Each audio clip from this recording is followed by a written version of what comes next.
What's going on, Aces? Welcome back to the channel. So this is the recap for Love and Marriage Huntsville.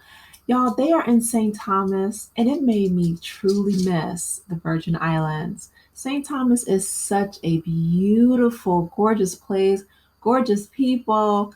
Oh my goodness. Like it really did, it took me back. But with that being said, I want to get into this episode because Melody found this beautiful Airbnb, right? And they get there, they arrive, they're greeted. Like I said, the people there are so warm and welcoming and lovely. However, when the rest of the ladies arrive, they were just on 10, right? I don't know if it's because Sunny surprised them at the airport and, they were talking in the car about her IVF journey. She was really open and transparent about that. And I hope that, um, they just, they keep the faith, right? She said the first time, the IVF treatment didn't take. So her and Moses are going to continue on with this second round. Um, and she was, crying in the car. And Stormy, she's like, I would never want that to happen to me. I know Stormy has talked with Courtney about possibly getting a surrogate because she had a difficult pregnancy. But fertility is such a sensitive issue for so many people. So I hope that, her and Moses, if IVF for whatever reason doesn't work, that they go maybe the surrogacy route or adopt.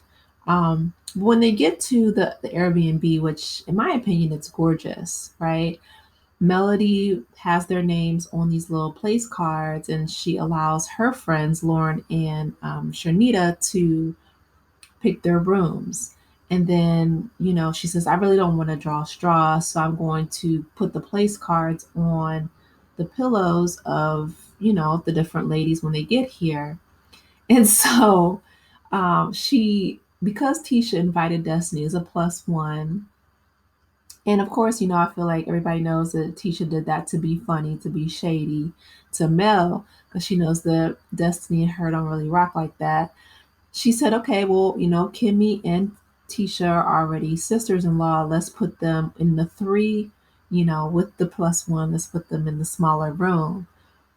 And when the ladies do arrive, Nell and Sunny and, Tisha and Kimmy, all the rest of them, Nell is on one because Nell, even though she has her own room, right, she keeps bringing up the fact that Melody forgot her name card.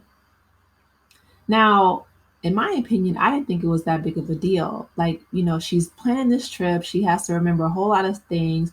She has 4 kids. You know what I mean? Like, she's, running her business. She's trying to juggle all these different things. One person's name, if it slips your mind, that's not a big deal, especially if she got her own room. It's not like Mel was like, oh, I forgot you completely. I'm going to stick you down in the kids' room with, Tisha and Kimmy, right? She said, and she apologized. She's like, Miss Nell, I recognize that you're older than everyone. I want to respect my elders and give you your own room. Now, me personally, I would have been like, oh, okay, bet. Thank you so much. I appreciate it. And, because Nell, I guess she said, she's like, well, I want you to go home and print me one because I save stuff like that. And I guess, listen, my family, I have one auntie, one person in my family who is such a minimalist. She throws away everything. She used to throw away my cousin's toys all the time if she left them on the floor. She is, and then I have other people in my family who are hoarders and they hoard everything. So I guess to each his own. Like I said, it wouldn't have been a big deal to me if somebody was, forget my name card, especially if they have, the thought to give me my own room. But Nell, she made a huge mountain out of a molehill. So I don't know if she had got turned up. A lot of people were saying in the comments that they thought that she got lit on the plane or in the airport or whatever, but she was on one for sure, especially for something so small and minute, in my opinion. I didn't think it was that big of a deal, especially, when they're in island paradise. And speaking of people making moles out of, or mountains out of molehills, Kimmy and Tisha, they're complaining about the size of the room. And Kimmy's talking about, well, I'm disappointed. Girl, you are in St. Thomas, okay? There is so much to do. And they don't even have to stay in St. Thomas. St. Thomas is really close to Puerto Rico. They can go to the British Virgin Islands. That's where we went, right? We took a boat over there. You can go see, the baths, which is gorgeous in Virgin Gorda. You can go to Tortola. You can go to St. Croix. You can go to St. John. There's so many places that they could have visited while they were there. The last thing that I would be thinking about while I was on vacation is being in a smaller room, and it was not even like it wasn't like it was like a twin size bed. It was a nice big full bed, and you're in paradise. Why are they complaining? I don't know. I just thought it was childish and petty because they argued pretty much this entire episode. Like that was the premise of the episode. They just kept arguing. Nell was screaming, you know what I mean? Her and Kimmy got into it, which Kimmy's usually pretty level headed. So I don't know if she was just in her feelings about, Melody putting her with Tisha and Destiny, but Nell putting her hands on Kimmy's, like her shoulder. And Kimmy's like, don't put your hands on me, which that's valid, right? Nell was on one. I mean, she's small, but she's definitely a firecracker. And so the ladies meet. The screenshot that I showed you guys right here is when the ladies, they sit down and they have a dinner after they don't after they don't argue the entire time. I'm gonna let you guys hear this dinner because this was the pinnacle of the episode. It was my favorite part as well. And it begins with Cherita, Dr. Cherita sitting there, right? She's in the middle, right beside Mel and Lauren. And she's basically calling Tisha the ops to her face. I feel like she's the first person I've seen to do that. You saying because she said that table, but you don't think that means she like it. Yeah, that's what thank you. Thank you. I mean, that's the real thing. I can talk to somebody I don't like. It doesn't mean, it's like you're an adult. We're mature enough to like hold a conversation with someone and keep it moving. If we're going to talk about sitting at a table with people that we don't like, we might as well involve Trish and Sunni in this conversation because although they're new to the group, it's very clear that there are some conversations that need to be had. Well, Trish, you got a problem with Sunni because of Destiny? No, I don't. I ain't got a problem with her. I just ain't finna be cordial with her like that. Yeah, because I'm saying, but you don't know her. But I'm saying, so like, for example, that was like a ball draw. Boom. So this is the situation. Sunni used to work on the show. And Sunni was a producer. One of the people she was a producer was Destiny. Destiny had a boyfriend. She's not married to that boyfriend. But y'all should be mad at the boyfriend. What y'all mad at? Well, I said Destiny considers Sunni a friend.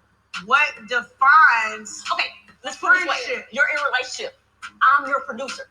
So we build this relationship. No. We build a relationship where we go to parties together. That's a work relationship. Because everybody has seen them outside. It's a work relationship. If you quit this job tomorrow, but they had six people. They were with each other outside of work. It wasn't even like that. This is a one situation while I was working.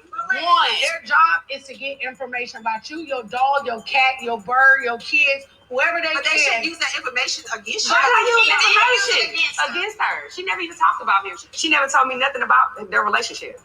I didn't even know they knew each other for 15 years. They said on the podcast. So how did she go to parties and stuff? Destiny, if she coming.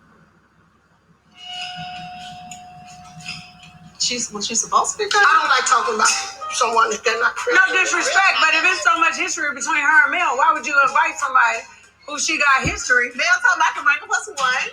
I know that was gonna be the plus one. Don't do that, baby. I said watch it. Now I'm keeping a buck with you, Destiny. For me, I would still just be cautionary of a person that's like she's a part of this circle. That is her friend. And she is my friend, and she's a part of this circle with all of us. I'm not playing into this game. Mel saw the text message. She saw it. Destiny is coming. You saw it. I told you. The reason I got the room I got is because you saw the text message.